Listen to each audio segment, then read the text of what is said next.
Apocalipsis 11, versículos 3 al 11. Y daré a mis 2 testigos que profeticen por 1260 días, vestidos de cilicio. Estos testigos son los 2 olivos y los 2 candeleros que están en pie delante del Dios de la tierra. Si alguno quiere dañarlos, sale fuego de la boca de ellos y devora a sus enemigos. Y si alguno quiere hacerles daño, debe morir él de la misma manera.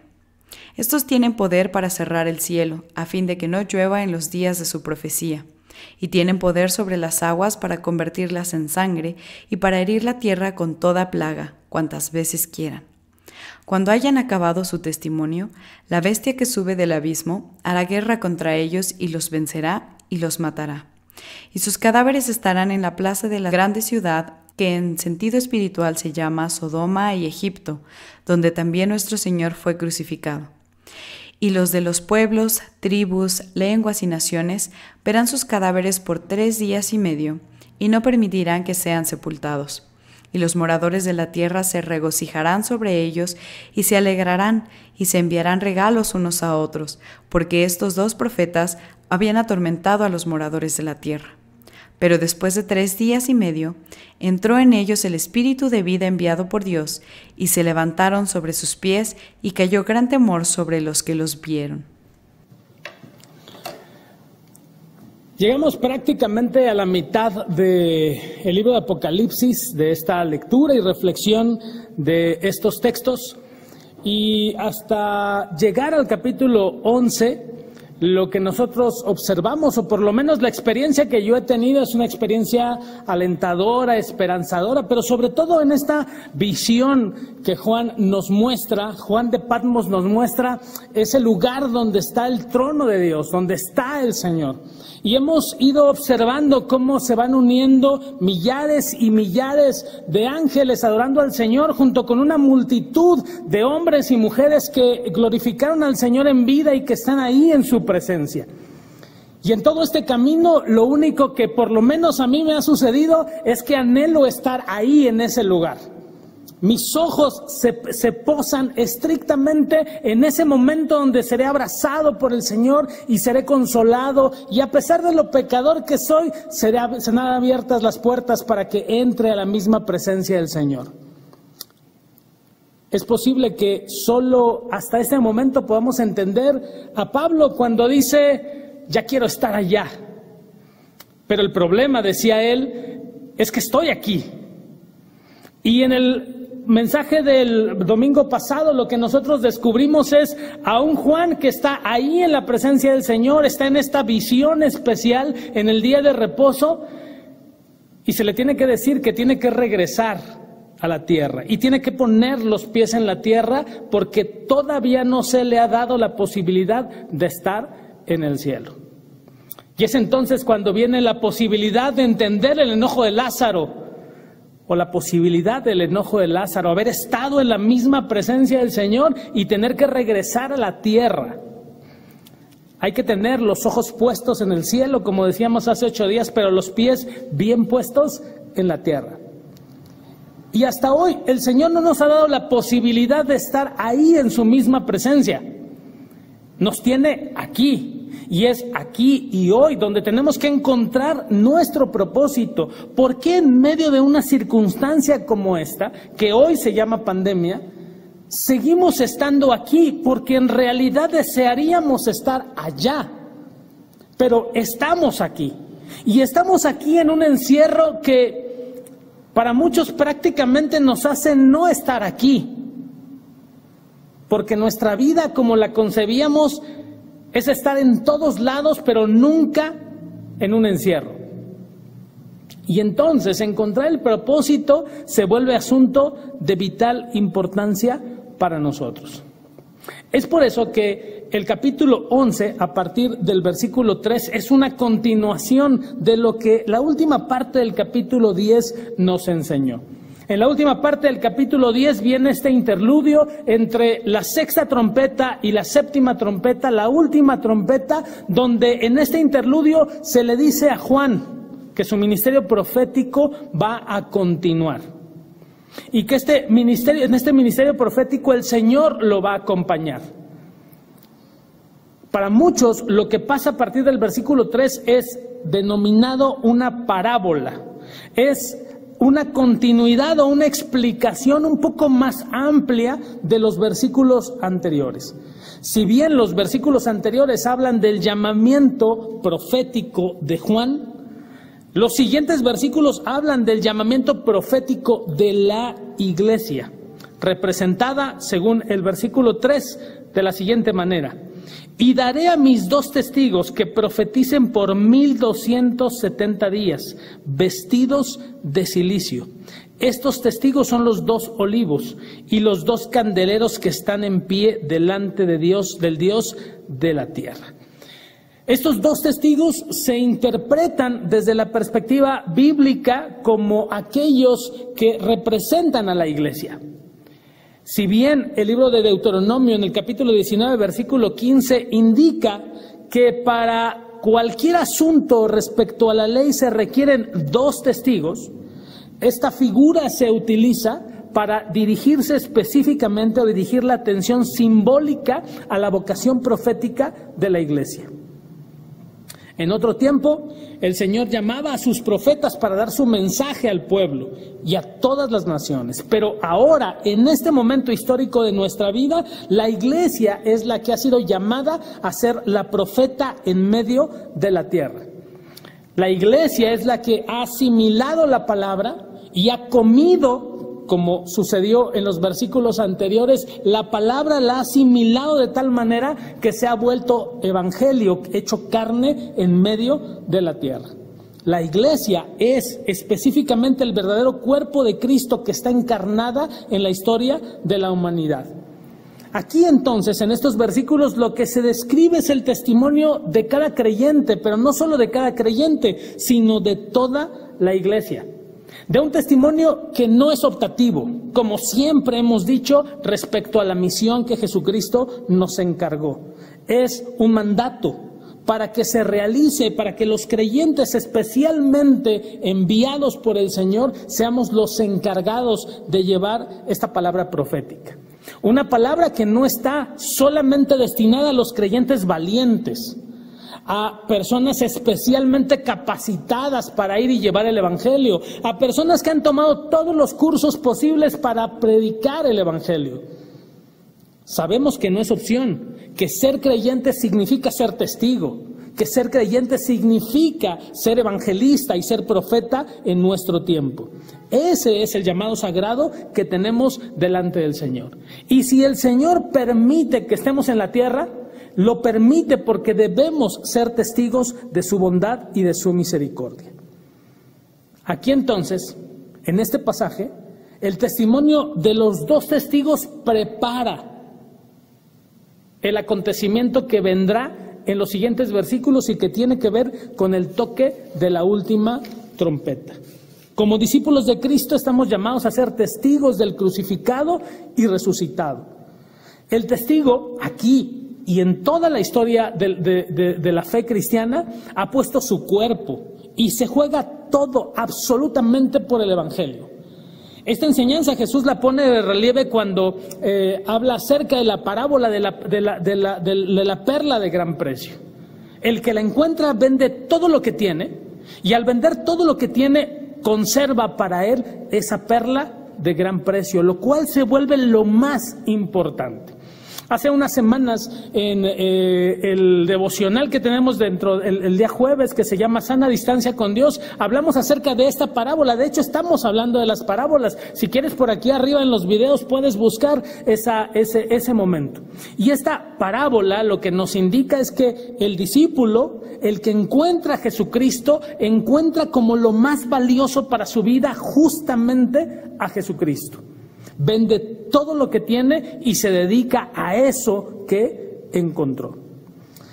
El versículo 4 entonces dice que estos 2 testigos son los 2 olivos y los 2 candeleros que están delante de Dios en la tierra. Esta es una imagen profética que se ocupa en el profeta Zacarías, en el profeta menor Zacarías, y está en el capítulo 4.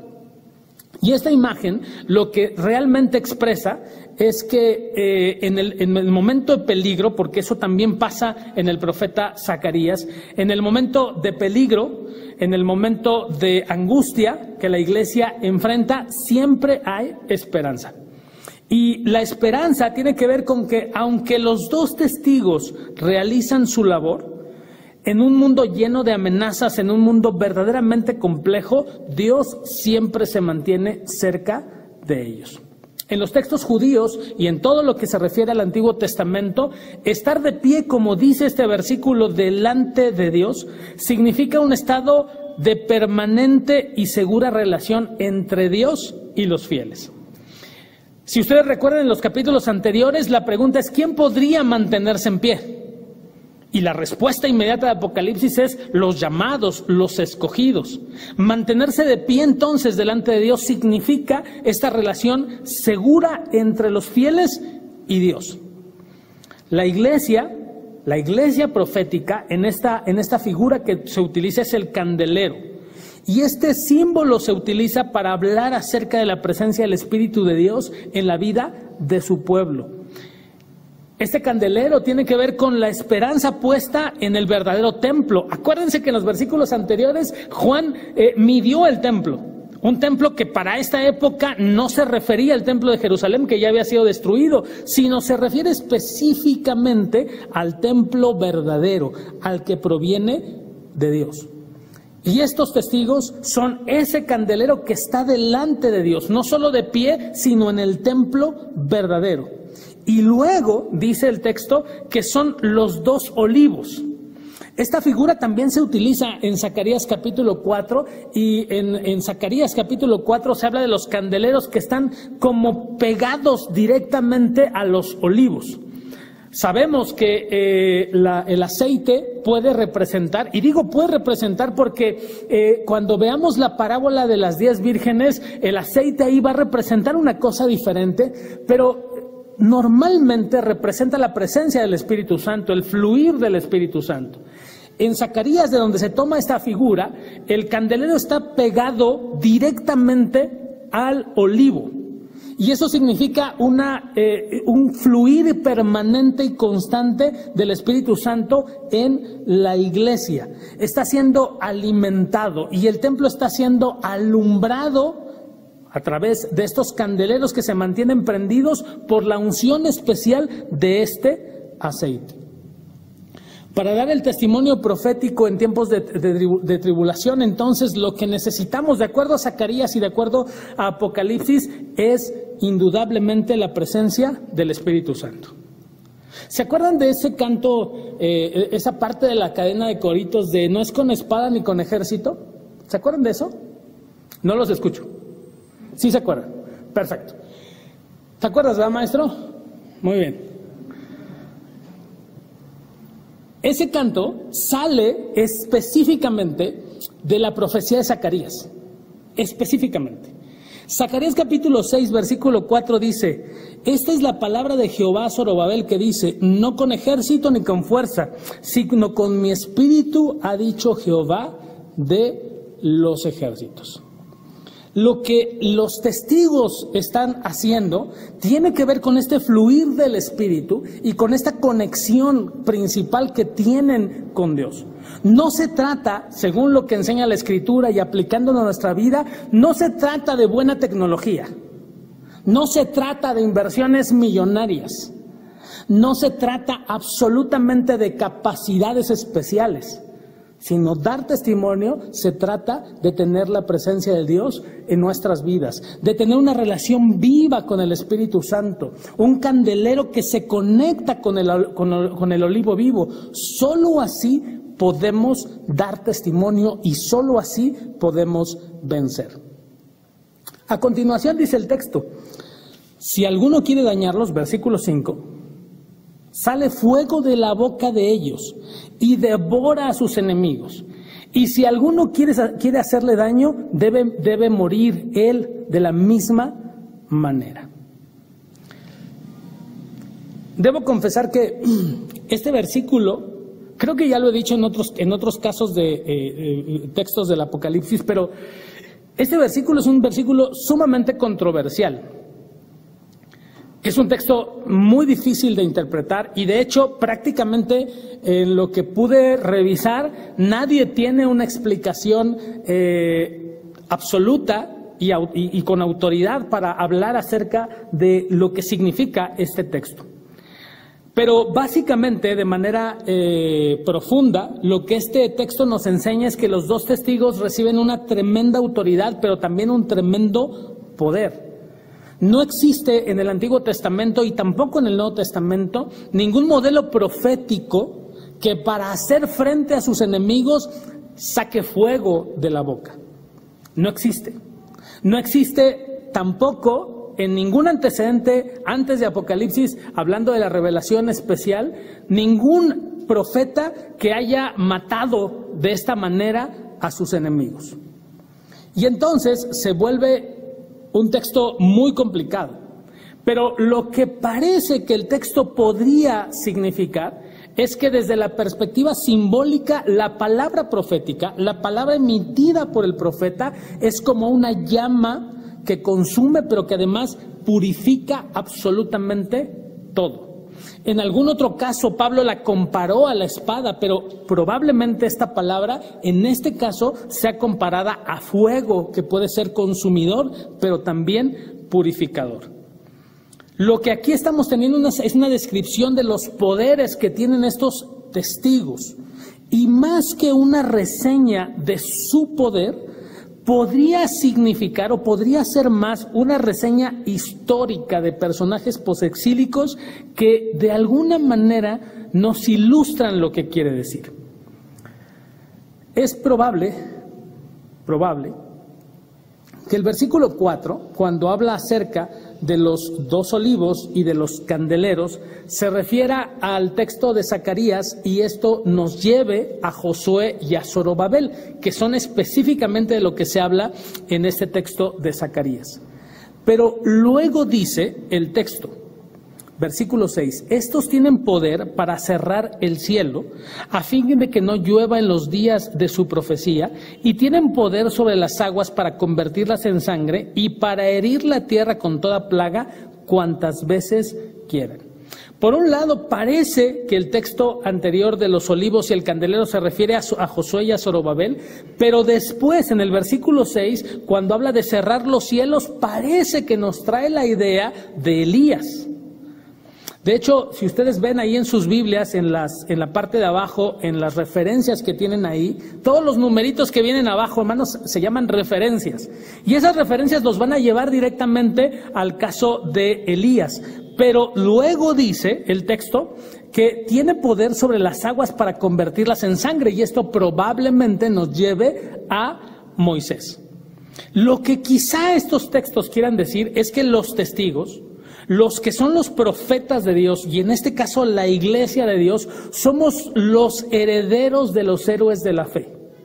Que el poder dado por Dios a sus profetas, a sus enviados, a sus ungidos, es el mismo poder que Él ha dado a su iglesia. Así entonces, los testigos toman forma de los más grandes profetas de Israel, en este caso Moisés y Elías. Tienen el poder para detener la lluvia, tienen el poder para convertir las aguas en sangre y para traer a la tierra las plagas necesarias. Y entonces tendríamos que afirmar valientemente, este es el poder que Dios ha concedido a la iglesia que se mantiene fiel.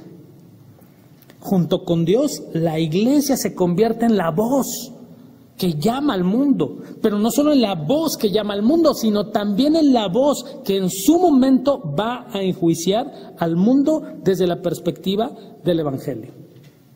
Creemos y sostenemos que la buena noticia de Jesucristo son palabras vivas.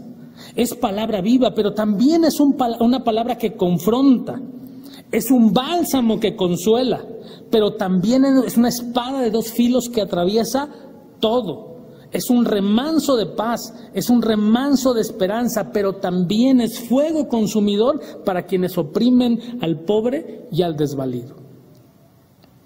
Aunque la iglesia tenga debilidad o sienta debilidad frente al imperio y a los poderes de la muerte, en realidad se le ha asignado un poder sobre el mundo impresionante. No para ser utilizado despóticamente como hacen los emperadores o como hacen los poderes humanos, sino para anunciar el Evangelio y denunciar las fuerzas destructoras que están destruyendo a este mundo que Dios ha creado. Así que como iglesia tenemos que reconocer que no somos débiles ante el mundo, que no somos frágiles ante el mundo, sino que verdaderamente tenemos el poder que proviene de Dios.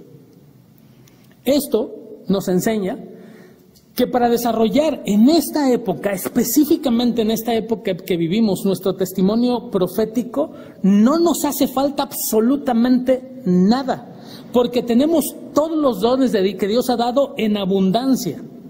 El relato de Apocalipsis 11 lo que asegura es que en los peores tiempos de la vida humana, Dios es tan fiel que sigue dotando a sus siervos del poder adecuado, del poder necesario para luchar. Y la frase de cuando Dios llama, capacita, se vuelve una frase sumamente real en este momento de la vida. Todos nosotros hemos sido testigos de cómo iglesias grandes y pequeñas en este momento específico de circunstancia de la vida se han tenido que rehacer, nos hemos tenido que rehacer para dar testimonio de nuestro Señor. Aún en medio del conflicto, el Señor ha dado los dones y dará los dones bajo cualquier circunstancia que capacitan a su pueblo para seguir dando testimonio. Pero lo que este texto además nos enseña, no solo es que Dios está con nosotros y nos da los dones, sino que nuestro testimonio, en el momento que sea, hermanos, será un testimonio conflictivo. Es, desde la perspectiva bíblica, una guerra sin cuartel. Una guerra sin cuartel contra las fuerzas del mal. La iglesia, desde la perspectiva del Evangelio y específicamente hoy desde Apocalipsis, no es una fuerza pasiva. Es, según el Evangelio, una fuerza contra la cual las puertas del infierno no prevalecen contra ella. Y en algún momento lo he explicado y lo quiero volver a decir. Esta expresión, las puertas del infierno no prevalecen contra ella, que la encontramos en Mateo 16, 18, no es una expresión que significa que la iglesia está detrás de cuatro paredes, escondida, oculta, resistiendo los embates, sino que en realidad el texto lo que significa es que el avance de la iglesia es tal que las puertas del infierno, que están sí en defensa, no prevalecen contra ella. Y aquí entonces tenemos que entender que lo que Jesús quiso decir y lo que vemos en Apocalipsis es que la iglesia tiene que avanzar en su testimonio. Que si está en la tierra bajo esta circunstancia hoy, tiene que ver solamente con su tarea de anunciar y de ser testigo de Jesucristo. Y que no hay nada que la pueda detener. Bueno, corrijo. Que lo único que la puede detener es ella misma. ¿Saben que septiembre lo denominamos el mes de la misión? Y acaba de pasar el mes de la misión y a través de las redes sociales evidentemente se trabajó en el tema de la misión. ¿Saben ustedes que lo menos visto en ese mes fueron los videos de la misión? Creo que tenemos que ser autorreflexivos y tenemos que pensar seriamente cuál es el motivo por el cual entendemos y creemos que estamos hoy aquí en la tierra. Y tomarnos muy en serio nuestro objetivo.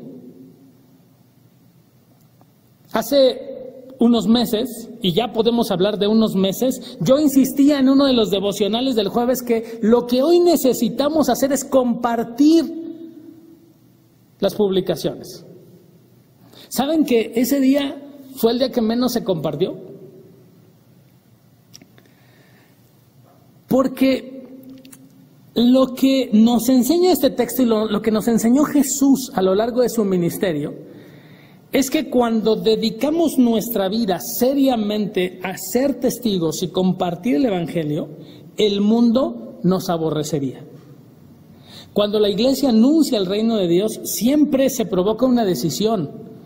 Hay quienes se resuelven a seguir a Jesucristo, pero hay otros que deciden y se resuelven a estar en contra de Jesucristo. Pero más allá de eso, no solamente se genera una decisión, sino se genera una opinión. Cuando tú estás en una reunión e invitas a todos a orar por los alimentos, la gente empieza a tomar una decisión respecto a ti, de cómo te va a ver. Y cuando empiezas a compartir en tus redes sociales cosas que tienen que ver con el Evangelio, la gente comienza a generar una decisión respecto de ti. Y sea que lo hagas en TikTok, sea que lo hagas a través de Facebook, sea que lo hagas a través de YouTube, o sea que lo hagas a través de Instagram o de todas las redes sociales que manejas, lo cierto es que la gente nos empieza a aborrecer. No hay cosa más difícil, y esto es lo que advierte el capítulo 10 a Juan, que asimilar la Escritura, que se vuelve dulce al paladar, pero que al estómago amarga.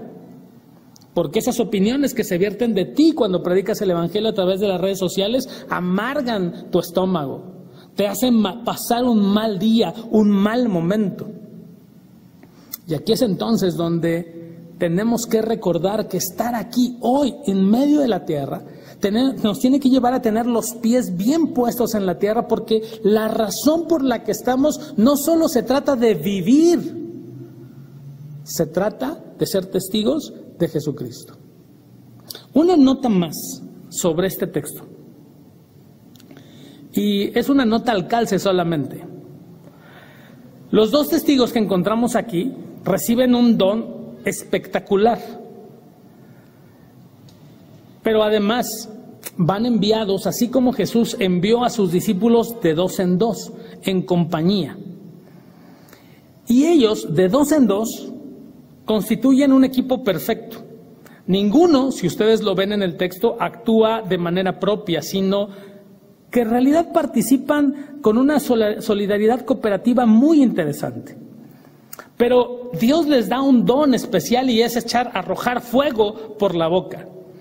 Y esto trae un gran riesgo.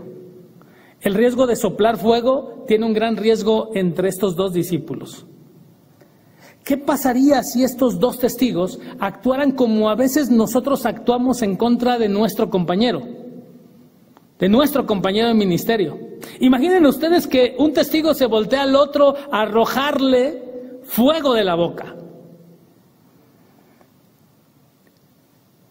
Pasaría como en muchas iglesias sucede, no en la nuestra, ni siquiera en ninguno de todos ustedes que están conectados el día de hoy. Pero la misma iglesia se consumiría, soplaría fuego el uno contra el otro, y en lugar de hacer causa común, en lugar de unidad, lo que habría es destrucción en medio de su iglesia. Este parece que es un gran riesgo, pero es un riesgo que no se corre aquí, porque el ideal planteado aquí es de discípulos de Jesucristo que están unidos para colaborar para la extensión del reino de los cielos. Esa es solo una nota al calce, y si quieren borrarla, bórrenla. El versículo 7 dice a continuación: cuando hayan acabado su testimonio, la bestia que sube del abismo hará guerra contra ellos y los vencerá y los matará. La verdad es que la estructura literaria del libro de Apocalipsis es impresionante. Y como ustedes han ido viendo, van apareciendo una y otra los personajes. Y aquí en este versículo 7 aparece el siguiente personaje que aparecerá en los siguientes capítulos, que es la bestia. En este momento no vamos a hablar específicamente de la bestia, pero ya aparece aquí. Y a estos testigos, a esta iglesia, se le ha asignado un poder que en el tiempo dan su testimonio, pero en el tiempo es limitado. Lo que en realidad aquí quiere decir el texto con este asunto de la muerte de los testigos es esta idea de que el testimonio es limitado, el poder es limitado. Ya se sabe que la bestia tiene también un poder limitado, pero el único que es capaz de hacerle frente es el Cordero. Y antes de enfrentar al Cordero, lo que hace es presenta esta guerra contra los testigos y los vence y los mata. Esta idea de algunos de predicar un evangelio de victoria sobre victoria finalmente es algo que aquí queda derrotado automáticamente, porque estos testigos mueren cuando enfrentan a la bestia. La consecuencia, amados hermanos, de un mensaje profético real será ser exhibidos, será finalmente la muerte. Los testigos hacen guerra contra el verdadero mal y sufren violencia. La palabra del profeta es incómoda, es a los ojos del mundo locura, y es entonces cuando la bestia los enfrenta. Y lo que me parece el versículo quiere decir es que Dios tiene su tiempo para nuestro ministerio, pero también para nuestra vida. Hay una cantata, la cantata número 106 de Bach, que se titula El tiempo de Dios es el mejor tiempo de todos. Yo sé que probablemente tú la conoces y sabrás que a lo mejor hay otro tipo de traducciones respecto al título de esta cantata, pero en realidad es una cantata que está basada en el Salmo 31, versículo 15, que empieza diciendo: en tus manos están mis tiempos. Para todos nosotros es conocido la expresión de Eclesiastés de todo tiene su tiempo. El Cristo que prometió estar con nosotros todos los días también ha de ser Señor de nuestros tiempos. Nosotros tenemos que reconocer, y con la muerte de los testigos, lo que tenemos que reconocer es que nosotros no somos dueños de nada. Él es el que nos da todo y Él es el que lo retira. Nosotros no somos dueños de la misión. Tenemos dones para ser mayordomos, pero solamente mayordomos provisionales. Por lo tanto, no podemos poner nuestra confianza en los dones que el Señor nos ha dado, sino en el Señor de los dones. En este pasaje, todo es sorpresivo. Vienen los testigos, anuncian el ministerio, hay un poder imponente, pero de repente, sin esperarlo, viene su muerte. Y de repente, sin esperarlo, viene su resurrección. Continuamos con el versículo 8 que dice: y sus cadáveres estarán en la plaza de la grande ciudad, que en sentido espiritual se llama Sodoma y Egipto, donde también nuestro Señor fue crucificado. Y de los pueblos y tribus, lenguas y naciones verán sus cadáveres por 3 días y medio y no permitirán que sean sepultados. Y los moradores de la tierra se regocijarán sobre ellos y se alegrarán y se enviarán regalos unos a otros, porque estos 2 profetas habían atormentado a los moradores de la tierra. Esta descripción lo que nos enseña es que la ciudad se convierte en una arena similar al circo romano. Es en realidad el Coliseo, en donde se celebra la muerte y se festeja con prodigios la violencia. La ciudad toda completa se vuelve un circo, es una celebración de la muerte, de la violencia. Se alegran de los muertos que se han provocado y parece que la violencia es por puro placer. Cualquier descripción de una ciudad de nuestro país o de Latinoamérica en realidad es mera coincidencia. La bestia es el símbolo de lo que ahí representan estos narcopoderes que están alrededor de nosotros, que han decidido matar, a veces solo por el puro gusto y placer de matar, y de enviar regalos, porque la victoria es de ellos. La muerte de estos testigos, sus cuerpos están expuestos, y están expuestos a un espectáculo casi similar al de su Señor crucificado. Ese Gólgota no era otra cosa más que este circo romano, donde se celebraba la violencia. Y se celebraba la violencia en contra de aquellos que se oponían al poder. Y tu Señor exhibió su cuerpo frente a todas las personas para rescatarte y rescatarme.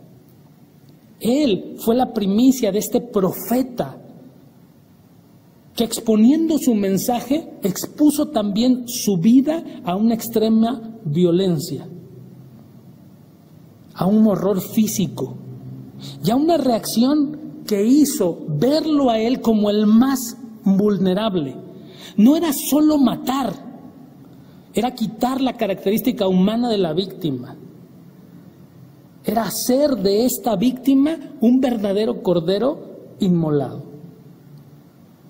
Estos testigos solamente así se convierten cada vez más a su Señor.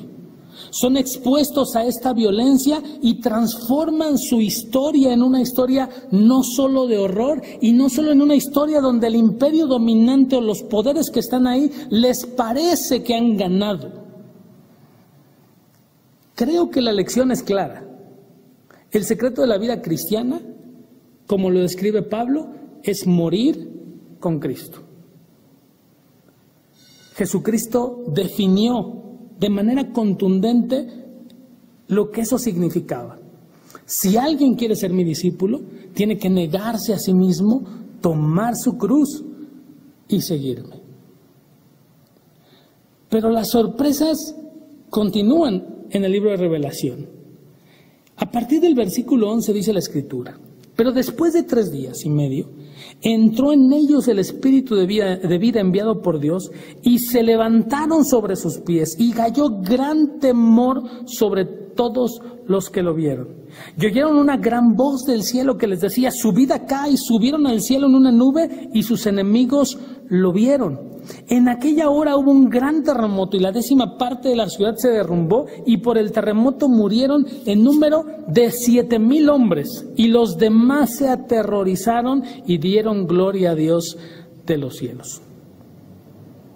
La historia y lo que plantea Apocalipsis es que no puede quedar en el espectáculo de la muerte organizado para estos testigos que han sido asesinados, sino que lo que nosotros observamos es un vuelco inesperado. Luego de 3 días, ya con sus cuerpos humillados, con las marcas de putrefacción, entra en los testigos lo que dice el texto: el Espíritu de vida enviado por Dios. Y se levantan enfrente de los testigos. ¿No les parece que las películas de Apocalipsis de Hollywood son verdaderamente un juego? Son un chiste. Lo que plantea el texto es verdaderamente, literariamente, algo que es sorprendente y que nos hace abrir cada vez más los ojos.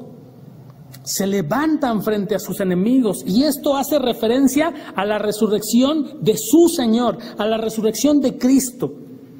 Y lo que significa la resurrección de Cristo, y lo que significa la resurrección de estos testigos, y lo que significa la resurrección de la iglesia,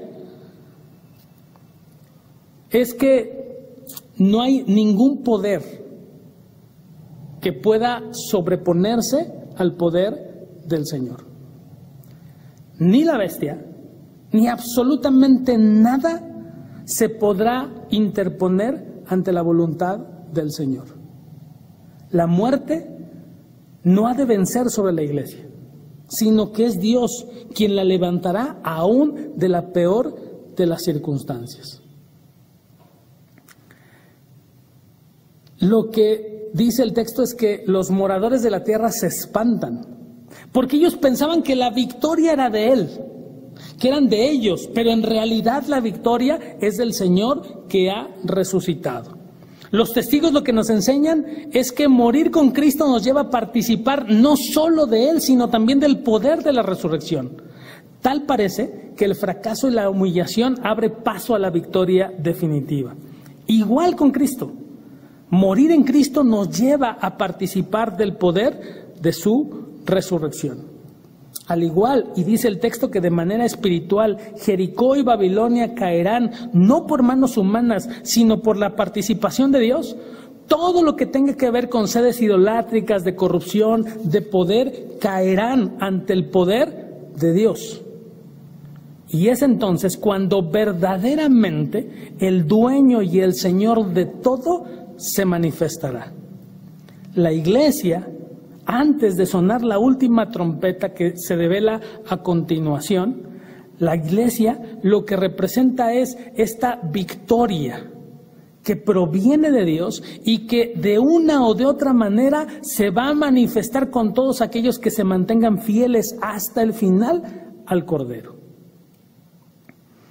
En la nueva pedagogía divina, las amenazas son cambiadas por la palabra de los profetas, quienes exhortan a las naciones a cambiar su corazón, a encarnar tan profundamente el Evangelio del Cordero que están dispuestos a dar la vida por este proyecto de misión en el cual hemos creído.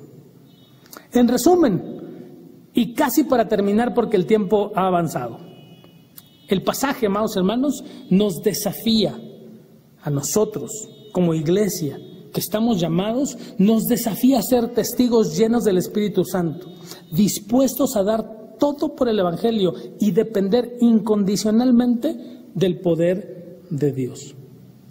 Juan Stam, en su comentario, resume y explica, después de hablar acerca de los poderes de los testigos, y dice: estos dos profetas anónimos sufren la más dramática derrota imaginable.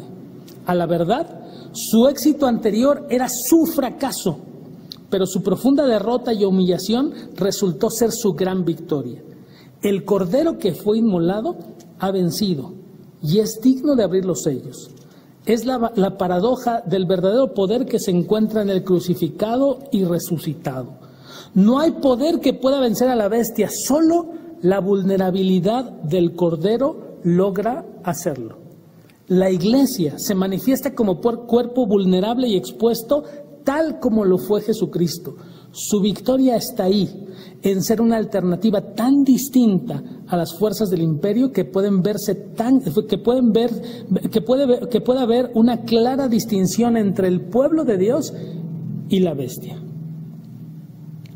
Lo que en realidad el texto dice es que nuestro poder como iglesia, hermanos, no se deriva de nuestro dinero, de nuestra organización, de nuestros dones o el uso capaz de ellos, de nuestro prestigio o de nuestras palancas sociopolíticas. Nuestro único y verdadero poder viene de Jesucristo, el crucificado y el resucitado, que ha soplado de su espíritu para que nosotros podamos ser testigos en medio de la peor tribulación. ¿No te encantaría estar en el cielo?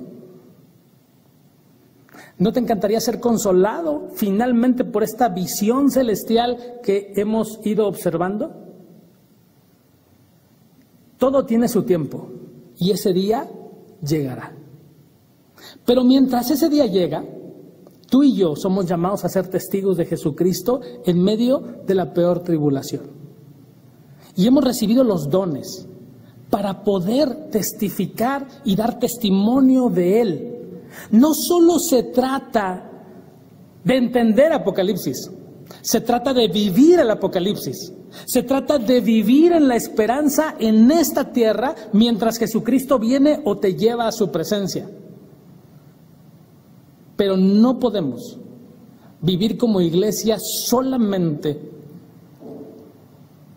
para sostener nuestra alma y dejar que las almas se pierdan por falta del Evangelio. Hoy te toca a ti y me toca a mí ser testigos de Jesucristo en medio de esta tribulación. Que el Señor prospere su Evangelio.